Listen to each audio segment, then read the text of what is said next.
question for you guys. I was talking to a Series A, B investor who will go unnamed, who was telling me that at D rounds, they were able to liquidate half of their existing position in a company.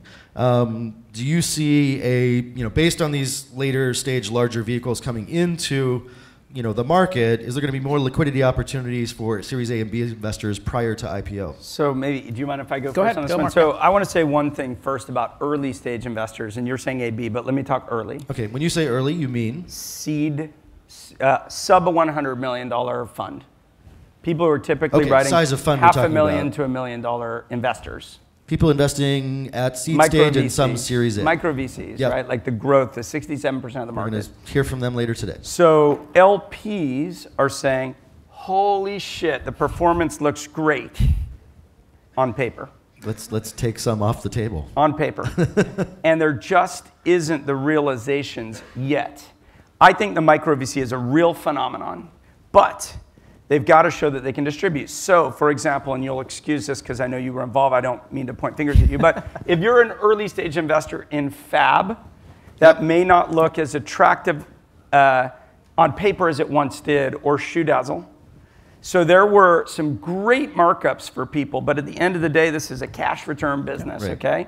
So people do want to get money off the table. They're trying to, but the trend is working in the opposite direction. You have people like Uber trying to crack down on secondaries and not have people do secondaries. So Mark's referring to Uber recently allowing employees and other early investors to liquidate at a $3 or $4 billion valuation when they're raising at a $17 billion valuation. And I just want to make one other real quick point, which is this.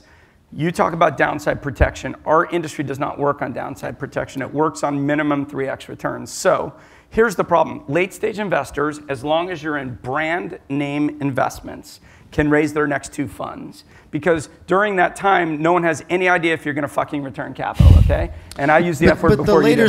But hold on, the later stage funds have a lower chance of losing all their money. So, but you are not going to stay in this business by not losing money. Right. Like that is not a formula for we success. model 60% of our investments going to zero, and we still hope to make money. My point is this.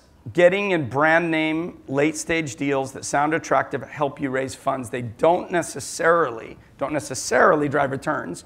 And getting your bait back is not a formula for success. It truly is downside protection. Yeah, so I actually think this is the most interesting end of the market to watch, which is, will there be a real liquidity market for these early stage investors and employees? And I think if we're right, which is the IPO timeframe is elongated, I think you're going to see more private exit transactions happening. This was the original second market plan. Yeah, but I don't think it's second market. I don't think it's second market. That's also trying to do this. I don't think it's second market. And I think what Uber's doing, again, I think what Uber's doing is what a lot of our companies are doing is I don't think it's per se they're saying we don't want liquidity, but they're saying, look, I don't want it ending up in hands who I don't know who these guys are.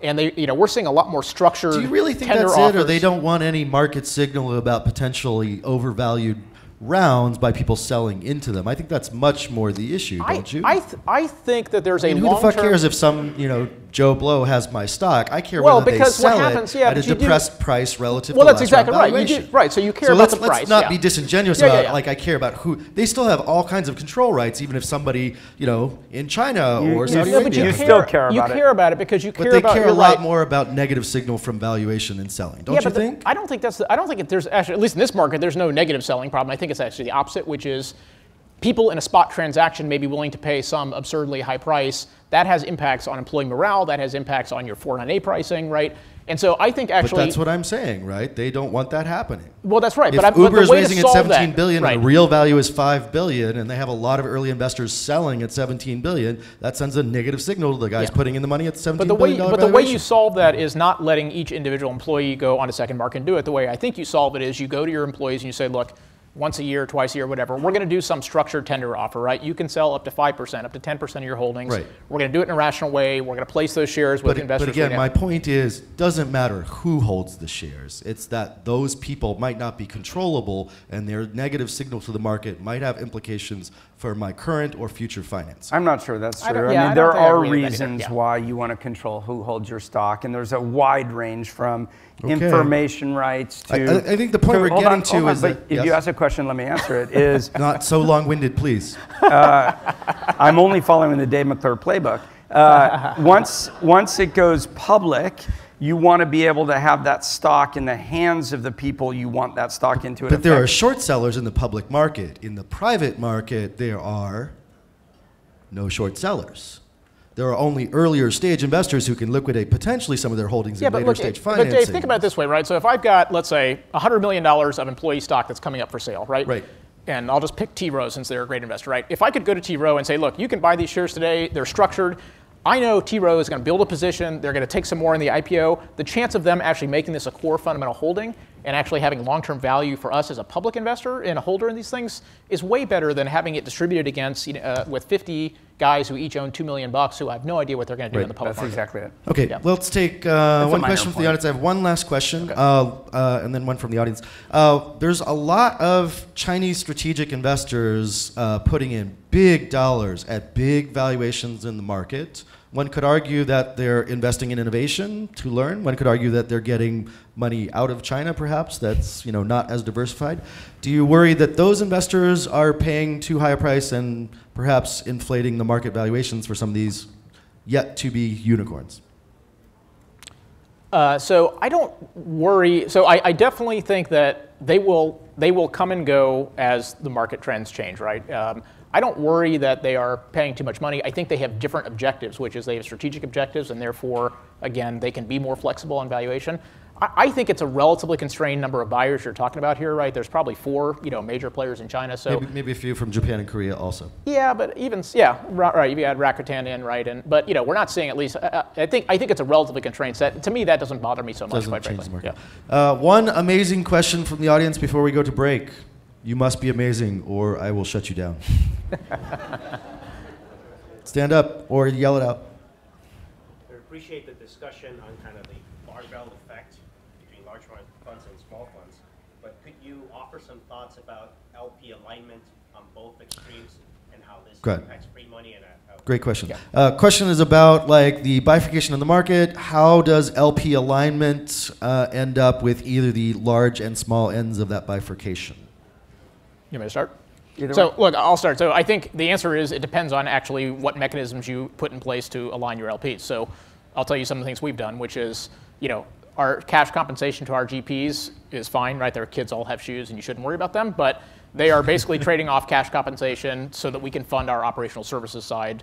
What that has the nice impact is for them to actually make real money, it's going to have to come in the form of carried income as opposed to cash-based income. We do other things like, you can structure your waterfall certain ways and stuff like that. So I think there is a agency problem, which is if you have a ton of money and all that money is going to management fees and going into the pockets of general partners, I 100% agree that's a problem. But to me, that's a problem, quite frankly, whether you're a small fund or a big fund. Andreessen Horowitz has the benefit that both Andreessen and Horowitz are already quite well off, arguably billionaires. Yes. And you guys have a pretty large staff, so even though you have raised a lot of capital and have a lot of management fees coming in, you're still spreading it across 100 people? Yep. How many more? 100 people, yeah. 100 people. Mark, you want to take the lower end of that market question, alignment? Well, I would say what I noticed, because one of the trends I talked about is growth and opportunity funds by earlier stage. And what I find is a lot of the opportunity funds don't take the same economics as an earlier stage fund. Lower management fee on lower the fees, lower fund. Carry, or fees based on assets invested rather than total size of fund. And it also has the unique element of helping with the J-curve problem. The J-curve problem is if you invest early and it takes 7, 8, 9, 10 years to get returns, a lot of the LPs want distributions. If you can do a few early stage deals, a couple of late stage deals, you can get distributions earlier and with lower fees, lower carry. So that's one way people are aligning. You would see, do you see opportunity fund or growth fund management fees at lower than 1% or 1%? Every fund is different. I'll tell you what I'm seeing. I'm seeing some that are 0 fees, 20 carry. I'm seeing some that are 2% fees, but only on management, only on assets invested. I'm seeing some 1 in 10 funds. I think people are trying to normalize of what these things should look like. They want to balance not being greedy, right? With, okay, how much demand and how much supply is there? Anyway, in any case, you're focusing on the carry, not the management fees portion of that, Different funds operate different ways. Gentlemen, thank you for disagreeing so heavily on this panel. And we're going to go to break. Thank you, yes.